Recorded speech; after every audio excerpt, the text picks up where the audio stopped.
Hello, and this is an astrology reading for July.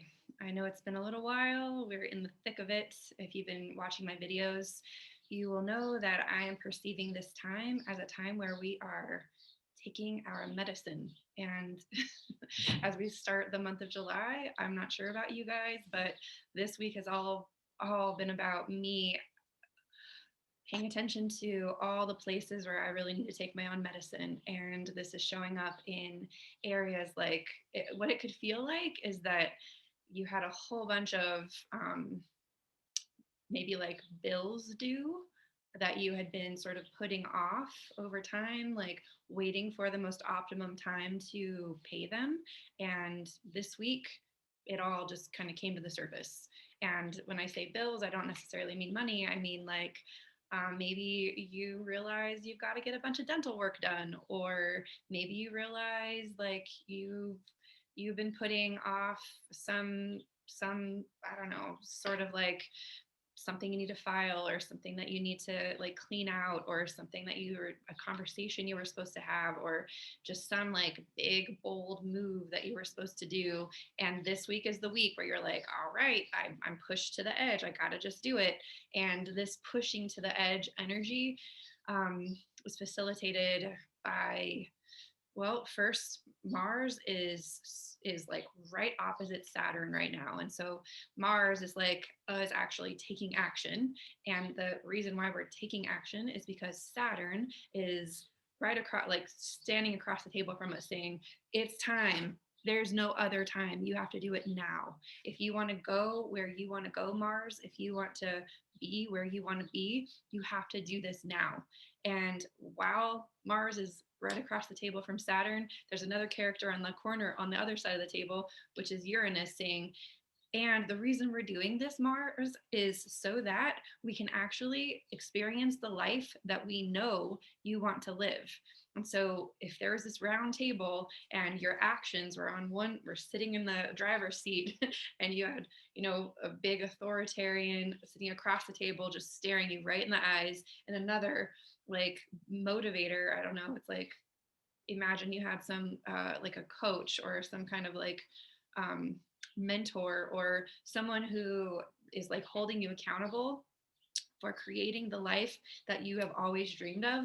They're just like squaring off with you and with Saturn, like trying to like hold this dynamic tension so that you actually follow through with the actions you need to take. And so this is the way that July just starts. It's like, all right, I don't know if I said June in the beginning. I meant July if I did.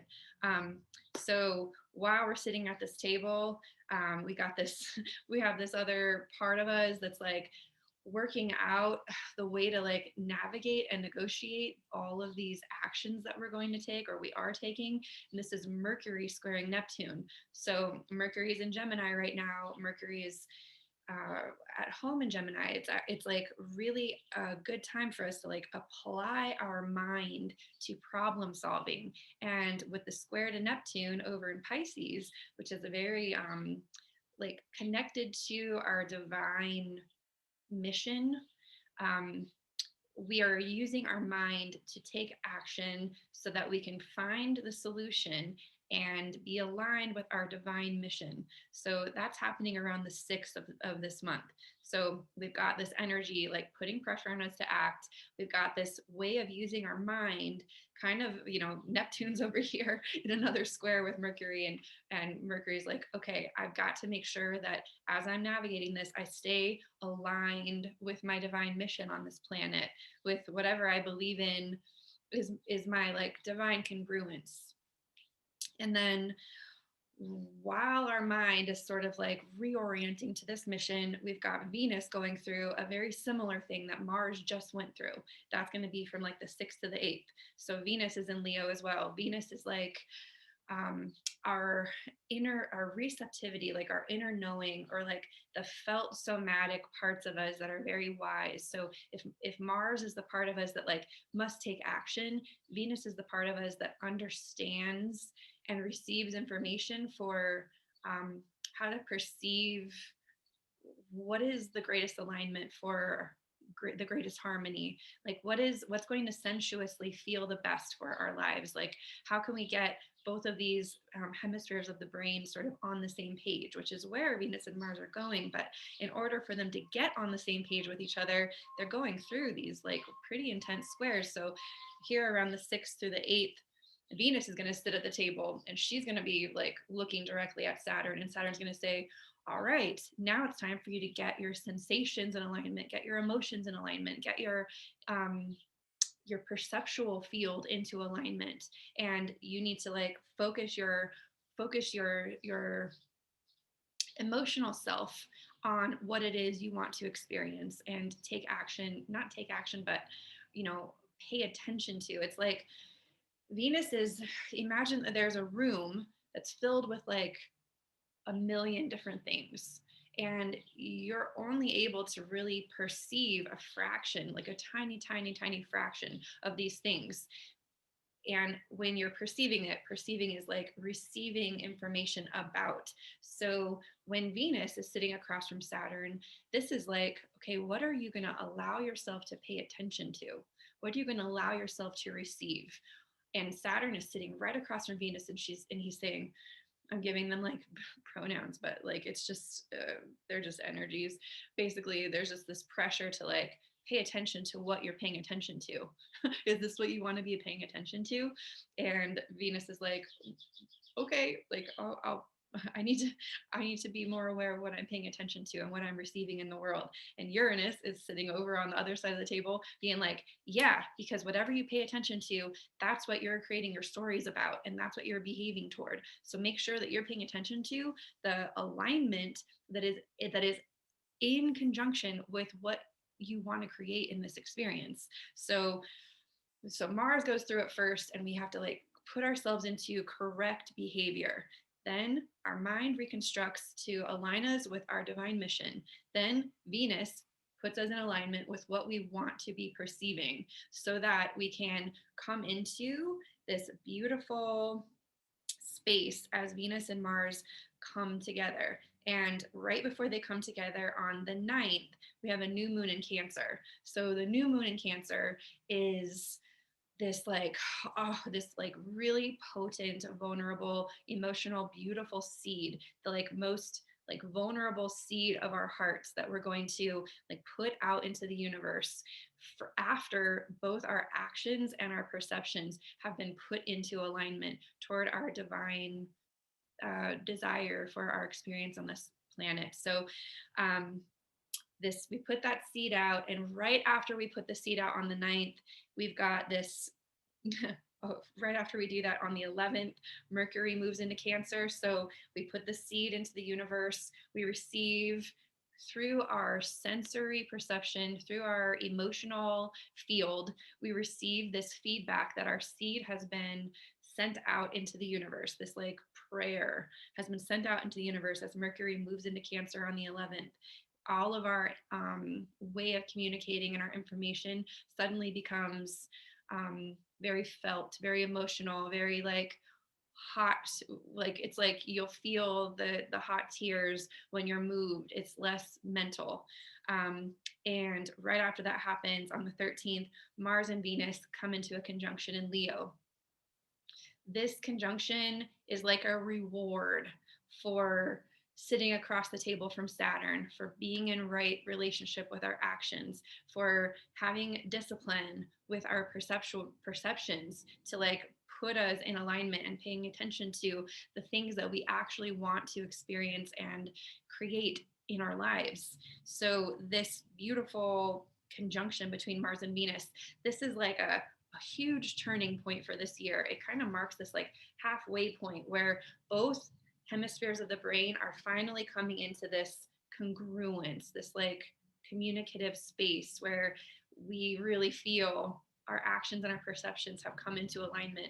And this is a potent space when we have both Mars and Venus in the same space, both of our perceptual fields working together, we can, that's the edge of chaos. That's where we create from. That's like planting it's like planting the most potent seed you can possibly plant for what you want to experience in life. So really mindfully like let the pressure of this first week, first half of July, like work you, let it work you, like be in alignment with your truth, like feel the pressure and comply with what it is you need to bring into right relationship. um, on the 15th, Chiron, which is the wounds that we're healing as a collective right now, Chiron will move retrograde in Aries. When this happens, it'll feel like, ooh, this pressure to like continuously grind into our wounds, the pressure will sort of lift. So if it's like we'll have this like kind of sweet honeymoon moment after the Venus Mars alignment, where the pressure to like dig into the wounds or the shadows or the whatever, the traumas or whatever, like this first half of the year has been all about, it'll just sort of like, oh man, okay, like I don't have, let's rest in this, let's like receive this. Then on the 17th, the sun in Cancer will be right across from Pluto in Capricorn. So right after, excuse me, right after Chiron starts moving back, we're like, it just starts to like let the pressure off. We have this sun right across from Pluto revealing some sort of epiphany about where we've come from and what we're leaving on this planet. It's like if you're following my metaphor about the medicine ceremony, this would be the moment where we're like, oh, this is why everything had to happen exactly as it did. This is why I had that experience with, my past relationships. This is why I had so much hardship with my like early adulthood or whatever. It'll be like something deep from the underworld kind of surfaces and is revealed to us about what it why all the things we came from, why all the experiences we've ever experienced had to happen for this legacy that we're leaving on the planet, for the great impact that we are being in service to as we live our lives from this experiential place. And so that's around the 17th. Then on the 21st, Venus moves into Virgo. I'm sorry if you notice, I keep playing with my hair. I colored my hair and cut it, and I'm like, it's a little new for me to see. So I'm sorry, it's a little, just as I'm talking about Venus into Virgo, right? Like when Venus moves into Virgo, I can't even believe how perfect this is. When Venus moves into Virgo, we may have a tendency to be a little bit critical of a little bit critical of some of the aesthetics of our reality. There could be this moment where, this is starting the work. So if you've ever been in a medicine ceremony or been to a seminar or a retreat where you have a lot of transformation, there's a moment where you kind of go home and you're sitting in your kitchen or you look inside your refrigerator and you're like, oh, I got to clean this out. Or like, oh, I can't believe that I used to live this way. And there's a moment for the collective where we all go home after we have these huge epiphanies and we want to clean up our life. We want to like readjust everything. We want to bring everything that into alignment with who we are now, that we have this awareness of like everything that we just got awareness of. So when Venus moves into Virgo on the 21st, be aware that we are going to have a bit of a taskmaster that's going to be like, ooh, we need to adjust this, we need to fix this, we need to overhaul this, we need to clean this out, we need to get rid of these things, we need to make this healthy. And Venus will be leading the way for the rest of the year until she reaches Pluto on the 24th of December, right? And she'll reach Pluto and she'll retrograde, and it'll be like, well, we'll get there when we get there. But my main point is from now until December, Venus is going to be leading all of our decisions. So in the next week and a half, 2 weeks or so, while Mars and Venus are sitting across the table, they're pretty much setting the table for how we're going to experience the rest of the year. So it's vitally important that we take the next 2 weeks to really do our work.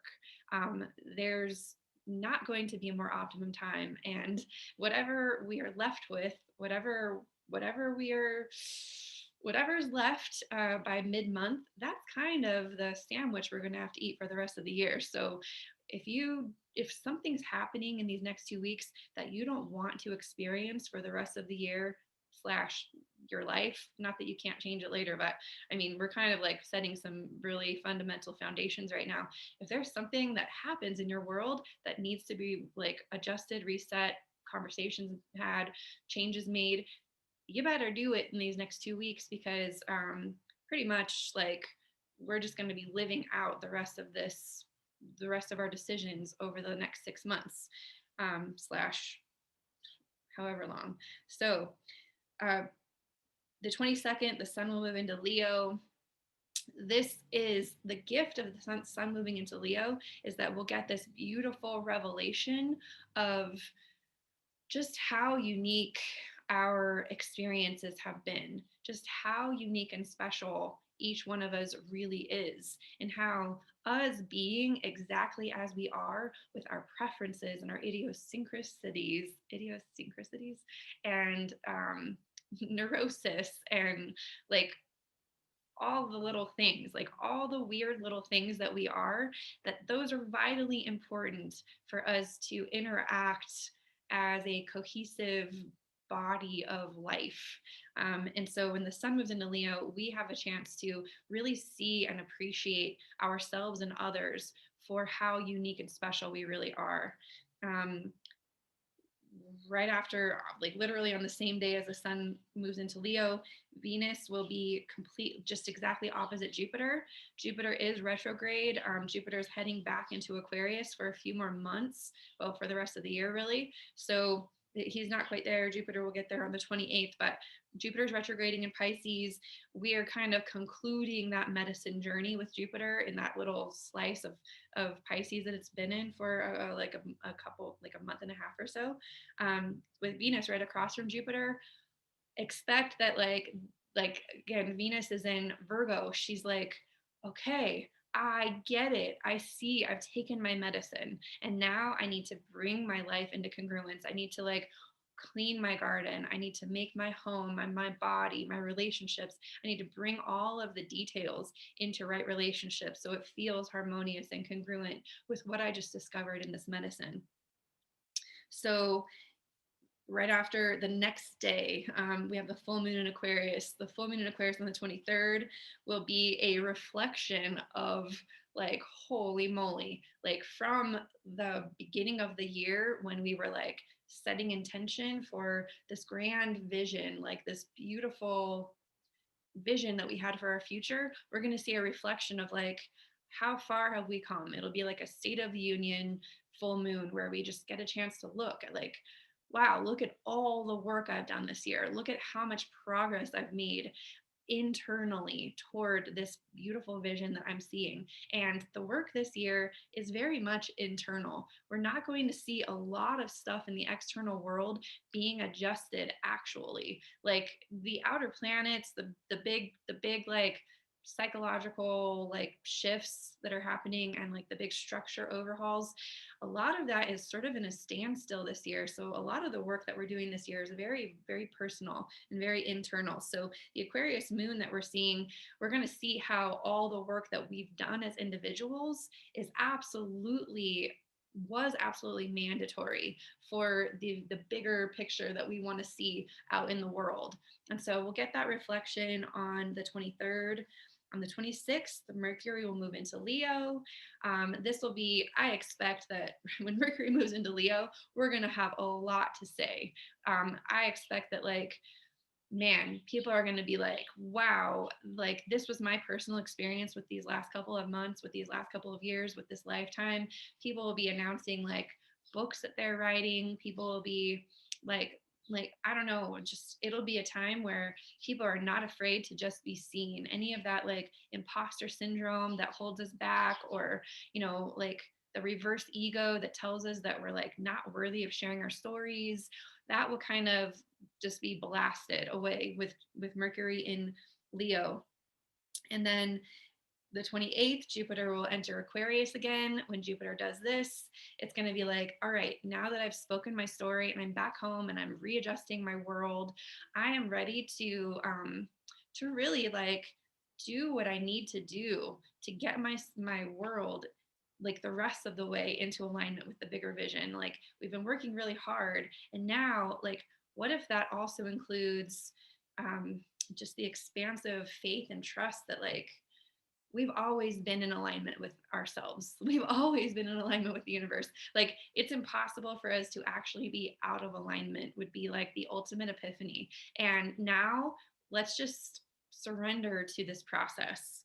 Um, Finally, on the 29th, Mars moves into Virgo. When Mars moves into Virgo, I bet you our August is going to be very, very much about like getting the work done. It's going to be, I think it'll be a very busy month in August. I mean, really July is such a like internal process sort of month. I anticipate the best thing that we could all do is just like take time for ourselves to to really like I don't know, to really honor our internal process, to really just know that like if we want something out there to shift, all of the inside must shift first. And it's so like cliche to talk about the mirror, but literally that's how it works. When we do that thing and we shift what's happening in here, the people in our lives and all of the things that we see out there just change. The energy shifts.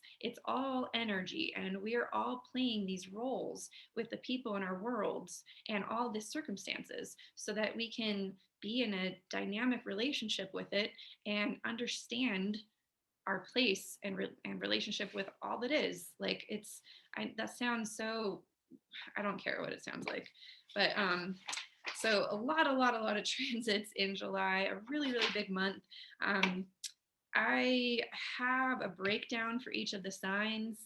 It's 1 o'clock. So, um, geez, but there's like a lot to go over here. There's a lot of different places of life that are going to be catalyzed. What I can do is go through each of the signs and just share like where are Venus and Mars going to be in your chart um, based on your rising sign. So like based on your rising sign, if you don't know what it is, go ahead and listen to your sun sign. It'll still apply to you.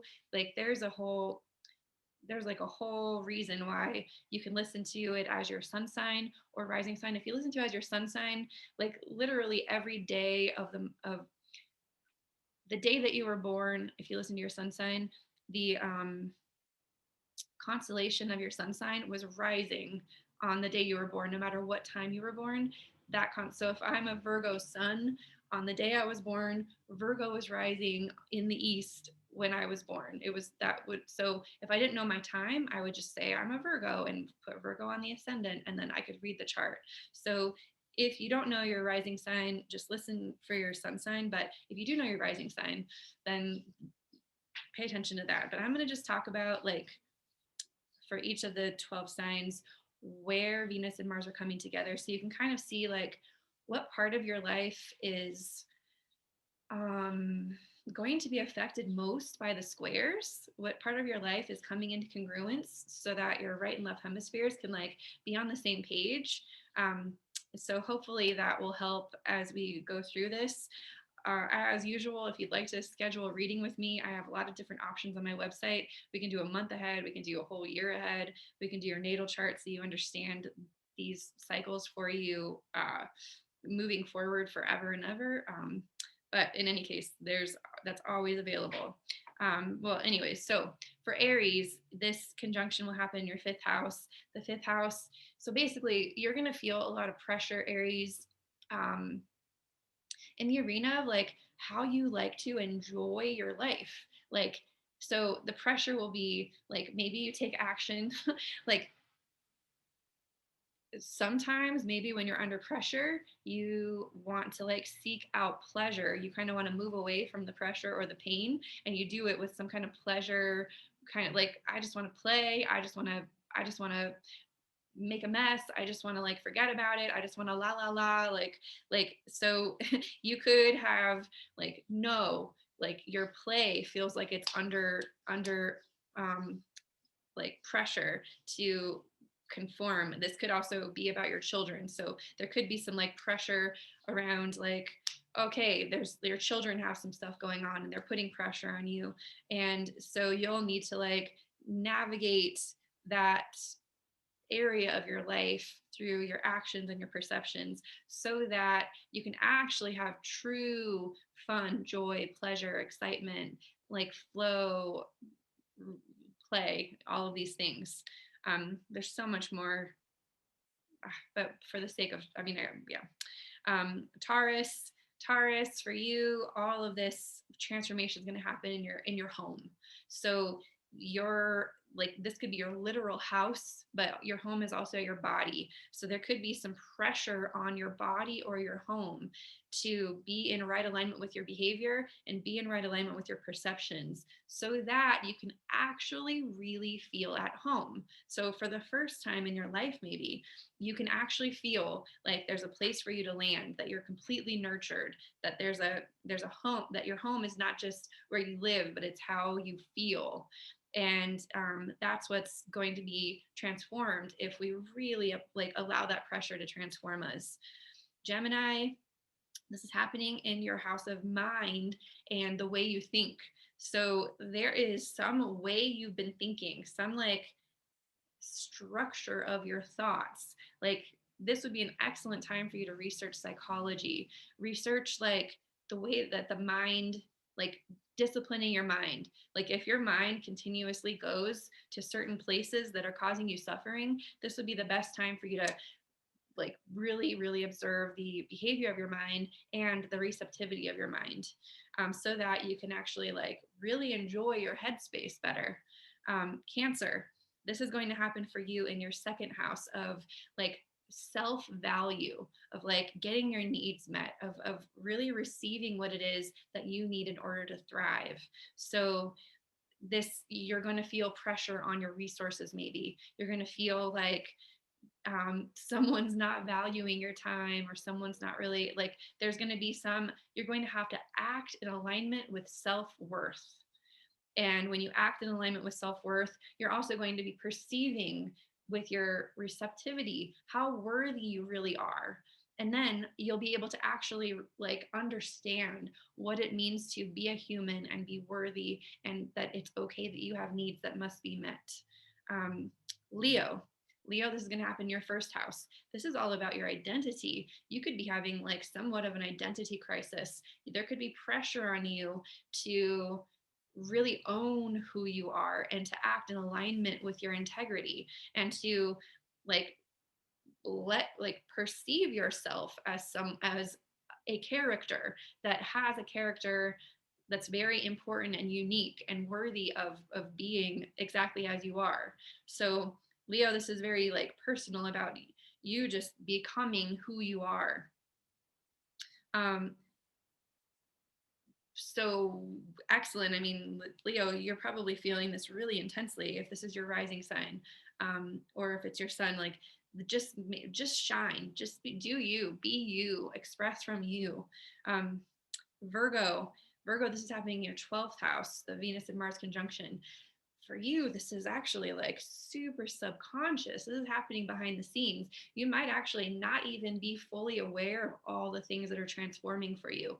It could be just like you're seeing it all out there. You're seeing your outside world and you're just like, how does this have anything to do with me? Like but while you're being with it, you're being transformed in a very like spiritual, energetic, subconscious way. So there could be a lot of pressure that seems like it's from past experiences, from karmic stuff, like just stuff that seems like it's like you could even feel like you're a victim in some ways to like your external environment. And just know that your external environment is absolutely a reflection of what's happening inside of you.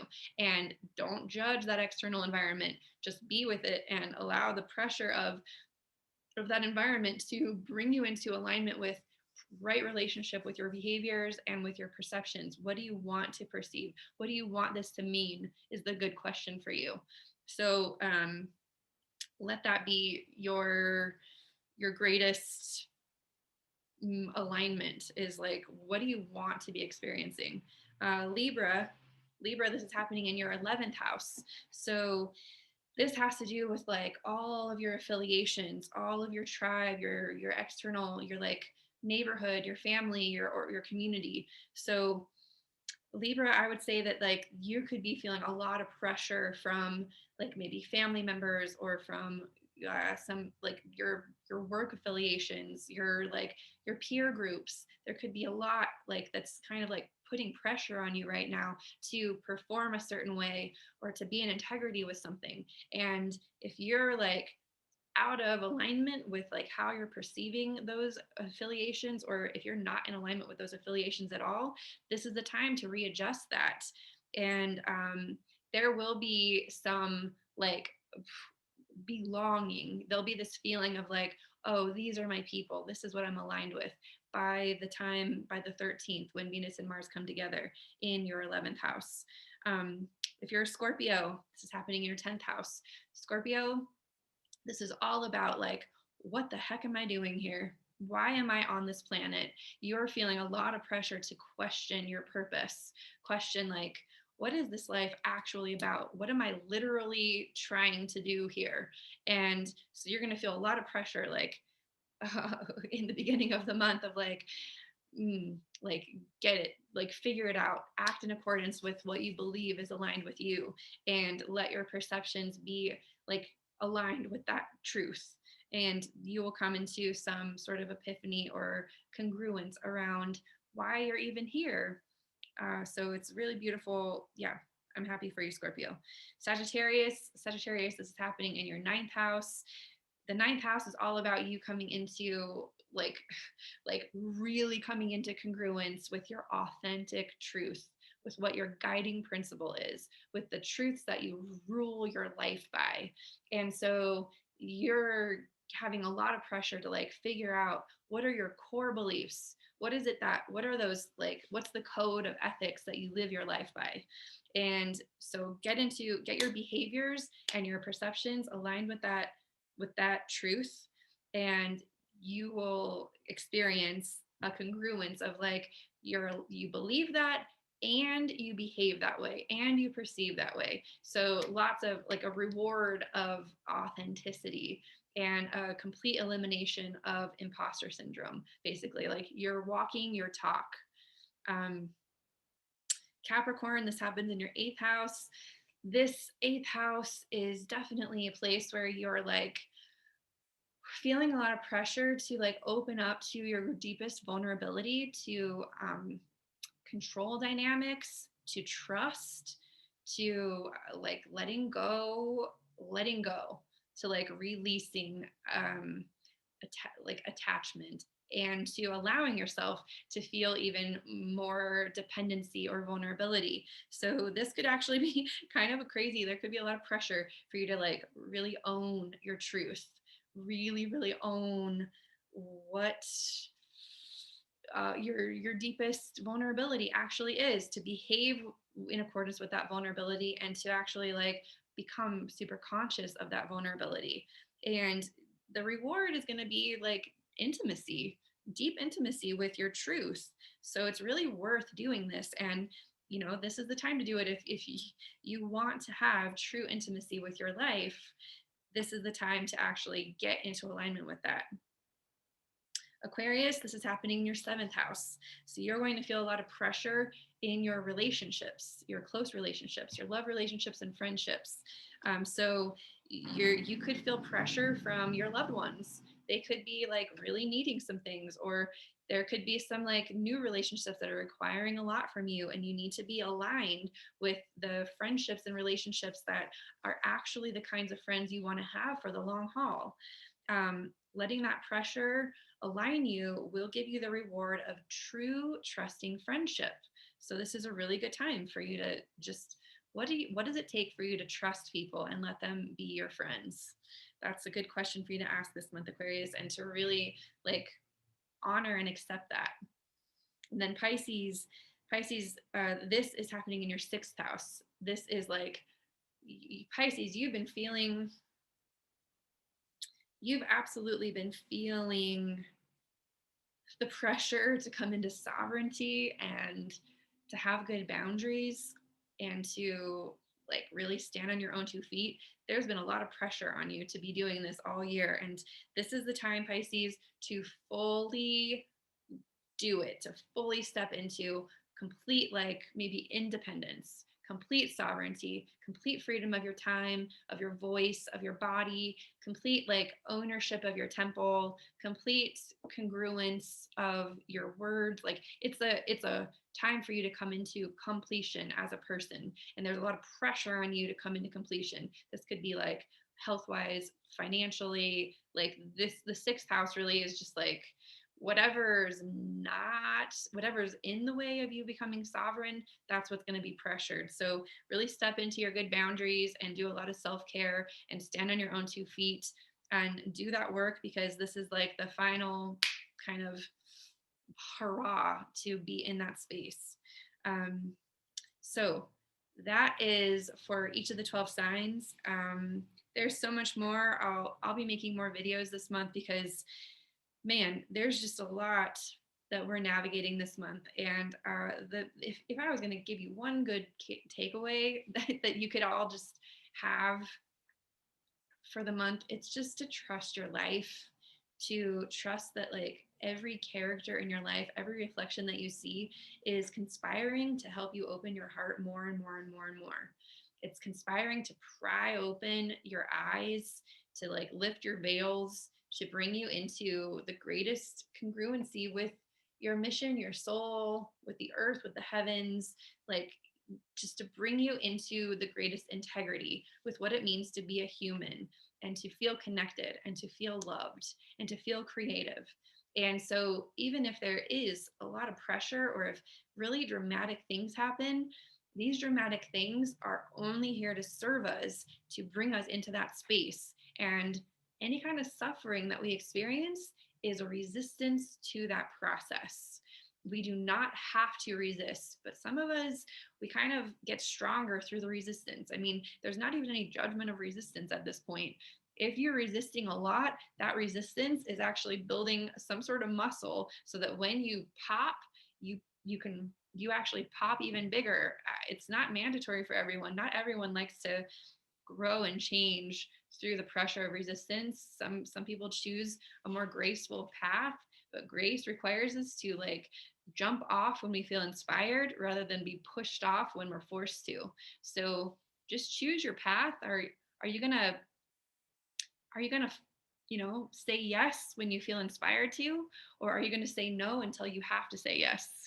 Or are you going to say yes until you have to say no? I mean, we all have a choice within the spectrum, and there are some areas that we're like super able to just like blissfully say yes, and there are some areas where we're just going to dig our hooves in until we're absolutely pressed to move. And it's different for all of us, and there's no judgment here. I just know that at the end of the day, the universe has our back. We can't really, in the end of it all, we can't really mess anything up. We are just living and perceiving divinity from our unique position on the planet, from all of our life experiences. I mean, that's like all we're doing. So if you're seeing the world through crying eyes or angry eyes or super happy eyes or checked out eyes or comatose eyes, I mean, whatever you're seeing through your life, that is the choice that you're making as a human, and there's nothing wrong with that. It's a totally valid path no matter what you're choosing. It's all a way of perceiving divinity. And man, divinity doesn't care how you look at it. It's just there. It just is. So I know I don't even know what that means, but whatever. I'm just rolling with it. I hope everyone has a beautiful July. I'll see you all in the next video. Subscribe to this channel if you're new to the channel. And if you'd like to book a reading, there's a link in the description box. I have readings, I have openings sporadically through the next months. And it's a pretty good time to get a reading and align, or just flow and don't worry about it. So good luck, everyone, and I'll see you next time. Bye-bye.